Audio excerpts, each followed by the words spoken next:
አባቶች፣ ካህናት፣ ዲያቆናት፣ ቀዳሲያን፣ ወንድሞች፣ ልጆች፣ ክቡራንና ክቡራት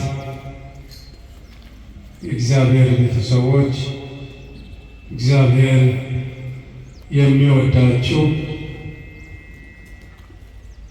ወዷችሁም የመረጣችሁ መርጦም ሰብስቦ በቤቱ እንድትገኙ ያደረጋችሁ እናቶች፣ አባቶች፣ ወንድሞች፣ እህቶችና እንዲሁም ሕፃናት ጭምር ፍጹም በሆነ ሰላምታ እንደምን አደራችሁ፣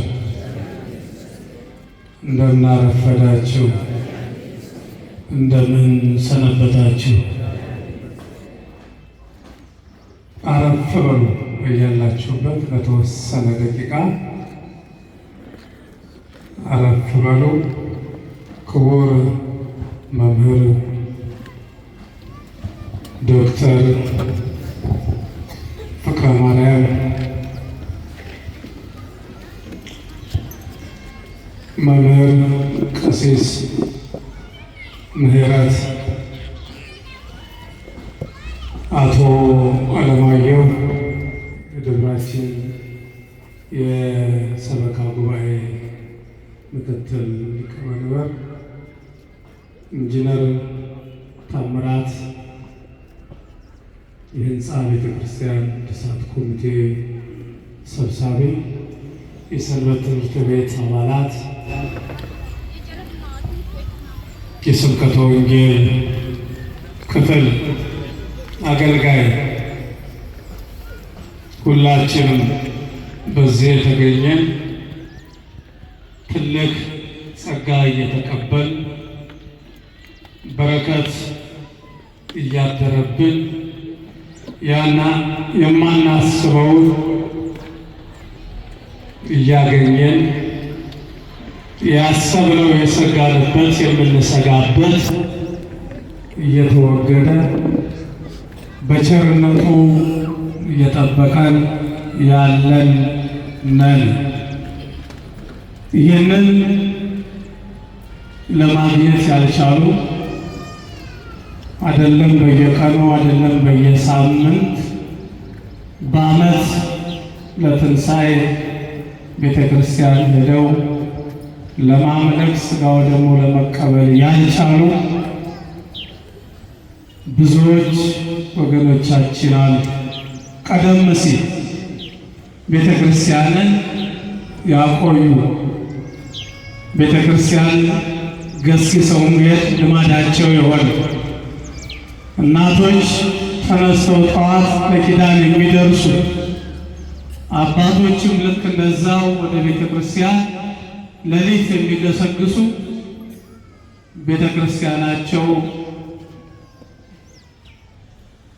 ተሰውራባቸው የሚያመልኩበት ቦታ አጥተው የሚንከራተቱ አሉ። በእስር ቤትም ያሉ አሉ። በጸበልም በሆስፒታልም ታመው ያሉ አሉ።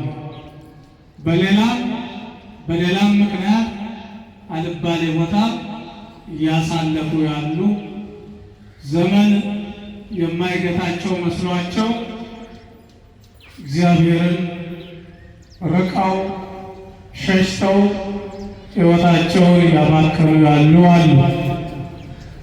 እኛ ደግሞ ምንም ከነሱ የተለየ ብዙ የጽድቅ ሥራ ባይኖረን በቸርነቱ ሰብስቦ እዚህ እንድንገኝ አድርጓልና ከዚህ የበለጠ ክብር የለም። ምድራዊ ገነት ዳግማዊት ኢየሩሳሌም በሰማይ የሚደረገውን ሁሉ መገለጫ የሆነች ቤተክርስቲያናችን ስለሆነች በዚህ ይህን መስለን ከተገኘን በላይ በሰማያት ደግሞ ከእግዚአብሔር ጋር ለመሆን ምስክር ስለሚሆን የኛው ስራ ስብስባችን ተስፋችን በከንቱ አይቀርምና እንደ ሐዋርያት እንደ ደቀ መዛሙርቱ እንደ ጻድቃን ቅዱሳን ሰማዕታት ለሱ ብለው የተጋደሉ ክብር የሰጣቸው ከነሱ ጋር ተደምረን ከእግዚአብሔር ጋር እንደምንኖር ፍጹም አንጠራጠርምና ደስ ይበላችሁ ወገኖቼ። ይህ ዝም ብሎ የሚገኝ አይደለም።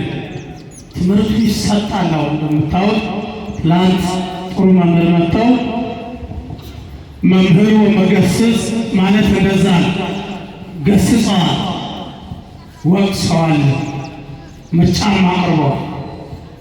አትርሱ ብለዋል። እግዚአብሔር እንዳንረሳ አደራ ብለዋል። ዛሬ መምህር ቀሲስ መንፈስ ቅዱስን ብቻ መምረጥ እንዳለብን አስተምረው ሌላው የማይጠቅም ነው።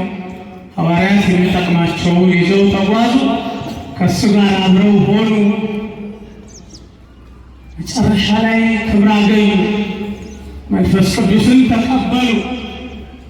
ይገባቸዋል ብሎ አምኖ ኃይለ መንፈስ ቅዱስን ሰጣቸው።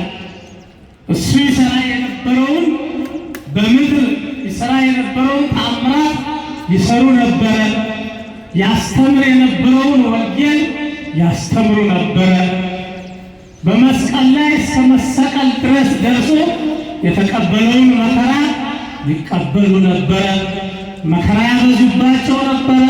መከራው ሁሉ ግን ለጸጋ ለበረከት ነበረ። መጨረሻ ላይ ከእሱ ጋር አብሮ ለመኖር ቻሉ። ስለዚህ እነሱን እንምሰል፣ እነሱን ማከል ባንችል መስለን እንኑር የሚለውን ትምህርት በደንብ አስተምረዋል አባቶቻችን ቅዱሳን። በኢትዮጵያ ያሉ ዘመዶቻችን የሥጋ ዘመዶቻችን የሆኑ ቅዱሳን እና አቡነ ተክለ ሃይማኖት ቢቆጠር የትውልድ በጣም የረዝም ካልሆነ በስተቀር ዘመዶቻችን የሆኑ እነ ቅድስት ክርስቶስ ሰምራ ገረገራው ቤታቸው ይኖሩበት የነበረ ካቡ ሳይፈርስ አጥሩ ደቆ ለምልክት እየታየ ያለበት ከዛ ወጥተው መልነው ብዙ ጽድቅ የሰራ ሰው የተክለ ሃይማኖት አባት ቅዱስ ጸጋዛ እናታቸው ቅድስት እግዚአብሔር ይኖሩበት የነበረ ገረገራው መሬቱ ምድሩ አፈሩ የተባረከ ሆኖ በአጸር ተከቦ ተከብሮ ያለ በአካባቢው ላሉ የትውልድ ሀረጎች ዘመድ የሆኑ በስራቸው ግን ተለይተው ቅዱሳን የተባሉ ቅድስት የተባሉ እዚህ ያደረሳቸው መልካም ስራቸው፣ ተጋድሏቸው፣ ታማኝነታቸው፣ እምነታቸው ፈጣሪያቸውን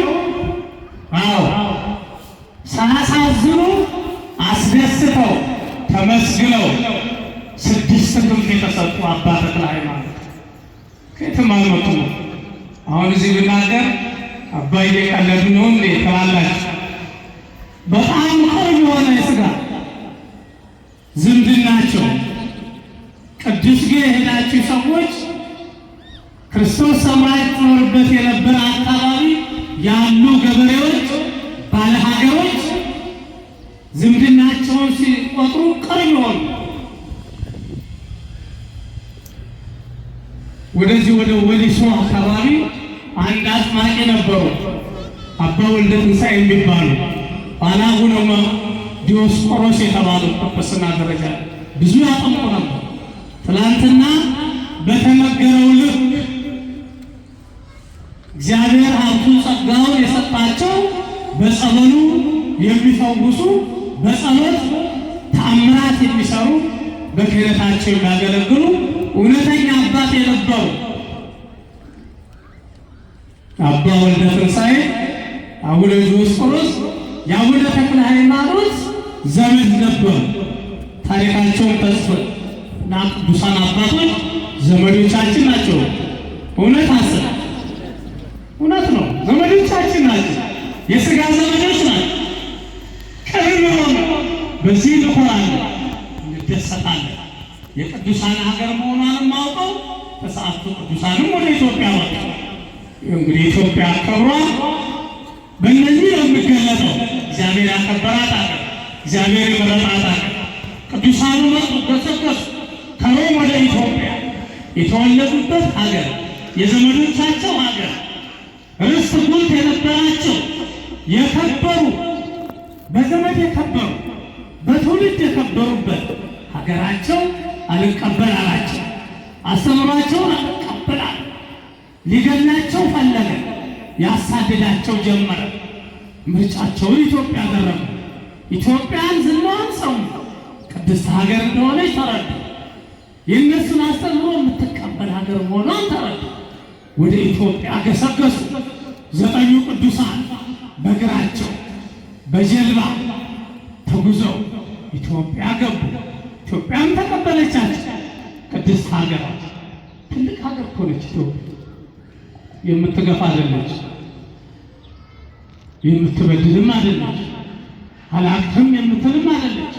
አባቶቻችን ጠባያቸው አንተ የኔ አይደለህም አይሉ፣ የመጣውን እንግዳ የሚቀበሉ ናቸው።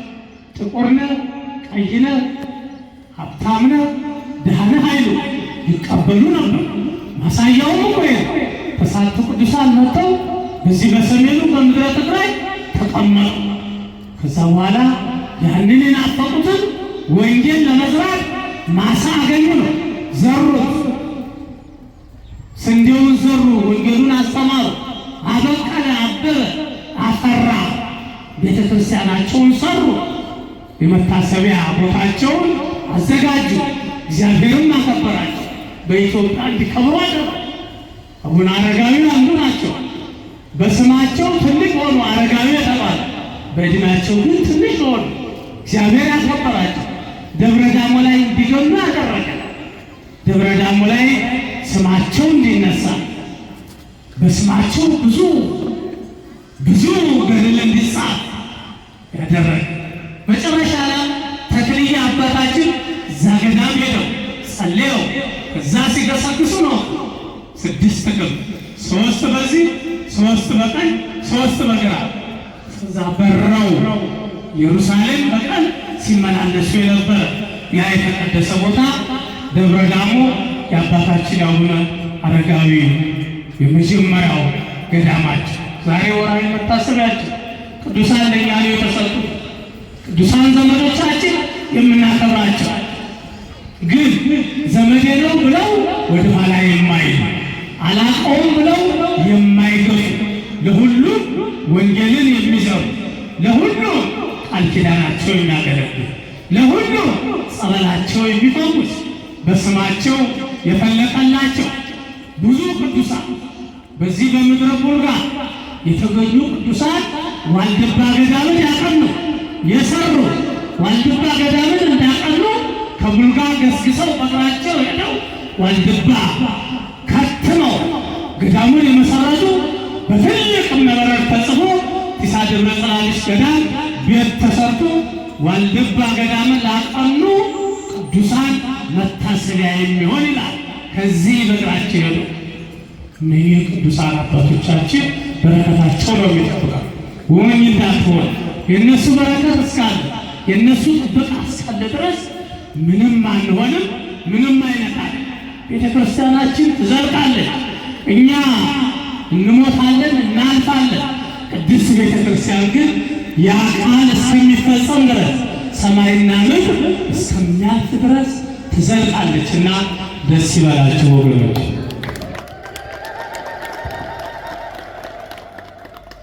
እንግዲህ ቤተ ክርስቲያናችንን እየጨረስን ነው ብያለሁ ትናንትናና አሁንም እየጨረስን ነው ያለነው። እየጨረስን ነው የምንለው ይሄ የሚታየውን እየጨረስን፣ በውስጥ የሚሟላው ግን ገና ብዙ ነገር አለ። ብዙ የምታሟሉት ነገር አለ በየአቅማችሁ። ለምሳሌ በትንሹ ምንጣፍ፣ አበባ ምንጣፍ የዚህ አይነት ማለት ነው። አሁን እዛ ይዘን የምንገባ የለም። ወንበሩ ላይ የለበሰው አበባ ምንጣፍ ትልቅ አለ፣ መካከለኛ አለ፣ ትንሽ አለ። እናቶች አባቶች ገዝታችሁ አውጡ። እዚህ መርካቶ ራጉኤል አካባቢ ሱቆች ላይ ሄዳችሁ ቀጥታ ሄዳችሁ ገዝታችሁ ማምጣት እንደ አቅም ይገኛል። ትልቁ ስጋጃ እዚህ ወለል ላይ የሚነጠፈው እሱን ያስፈልጋል። እሱንም የምትገዙ እናንተ ናችሁ። እዚህ ልዩ ሶስት የምትሆን አብ ወልድ መንፈስ ቅዱስ ሆይ በዚህ ግቢ የሚገኙ ልጆችን ባርካቸው ብለን በምንጸልይበት ጸሎት ክፍል ላይ ጧፉን፣ ጣኑን፣ ምንጣፉን፣ ቅዱሳቱን የሚያመጡትን ሕዝብህን ባርካቸው በሚሉት አይደል አባቶች። ይህንን ማሟላት መባረክ የሚኖረው ይህንን ስናሟላ ስለሆነ አበባ፣ ምንጣፍ ቄሰ ገበዝም አሳስበዋል። እኛም ጉድለቱን የምናውቅ ስለሆነ ይሄንን የምትችሉ ቀለል ያለ ነገር ስለሆነ እሱን እየገዛችሁ እንድታመጡ። ምንጣፉ ያው ተችሏል፣ ለውስጡ በሙሉ ችለዋል። ምንጣፉ ግን መጥቶ ገቢ መሆን አለበት። የማንጠፉን ስራ ቅርብ ነው የሚሆነውና በተለይ ቤተ መቅደሱን አንጥፈን መንበሩን አዘጋጅተን መጋረጃው ጋርደን ቆልፈን ወደ ቅኔ ማህሌት ያለውን የማጠናቀቅ ስራ እንድንሰራ ምንጣፉ መጥቶ መነጠፍ አለበት የሚለውን መልእክት በዛው አስተላልፋለሁ። እንደ እግዚአብሔር ፈቃድም መንበሩ እስከዛሬ አንድ ነበረ። የቅዱስ እግዚአብሔር አብ መንገሻ ስጋው ደግሞ የሚቀርብበት የሚጸለይበት የሚለወጥበት አንድ ትልቁ መንበር ነው። እሱ አለ። ግራና ቀኝ ደግሞ ቤተ መቅደሱ ሰፊ ስለሆነ ግራና ቀኝ እንደ ሚካኤልና እንደ ገብርኤል ጠባቂ ሲታይ ደስ የሚል፣ በሌላ መልኩ ደግሞ በበዓላት ጊዜ በሶስት ለመቀደስ ሲፈለግ ካህናት አባቶች በሶስቱ መንበር ማመስገን መቀደስ እንዲችሉ ግራና ቀኝ መንበሮች እንዲዘጋጁ ተደርጓል። ከግራና ከቀኙ አንዱ መንበር በቅርብ ነው የታሰበው፣ እስካሁን አልታሰበም ነበርና ትላንት በክቡር ኢንጂነር ታምራት አማካኝነት የመጡ ጓደኛቸው አንዱን መንበር ከ200 ሺህ ብር በላይ ነው እሳቸው ችለዋል ተብሏልና መስግኑላቸው። እንግዲህ አንዱ መንበር ነው የሚቀረው። 200 ሺህ ብር ከፍሎ ማሰራት ይቻላል። ተጀምሯል፣ በትክክለኛ መንገድ ተጀምሯል። ሁለቱም ጊዜ እንዳያጠር ግን ከፍሎ በራስ ስም ማስቀመጥ ትልቅ ታሪክ ስለሆነ አንደኛውን መንበር የሚችል ሰው ይኖራልና መልእክት ነው እስከዛሬ የምናስተላልፈው። የጎደለ ነገር የለም፣ እያሟላችሁ ነው። በየጊዜው እየቆጠብን ነው። እንግዲህ ወደ መጨረሻው ደርሰን ቀለምና መብራት እያልን ያለ ነው። የመጨረሻው ስለሆነ ነውና ሌላው ደግሞ የመገልገያ የካህናቱ ያው እየተሰራ ነው። የካህናቱ 160 ሺህ ብር ብቻ ነው እስካሁን የተቻለው። ወደ 420 ሺህ ብር ይቀራል። እንዲሁ እሱንም ለበረከት መሳተፍ ያስፈልጋልና ሌላ ማንም አያሰራም። እናንተ ናችሁ ማሰራት የምትችሉት። በትላንትናው ቀን ደግሞ ሄደን የአምስቱ ልዑካን ቅዳሴያት የአምስቱ ልዑካን ካባ ከነላ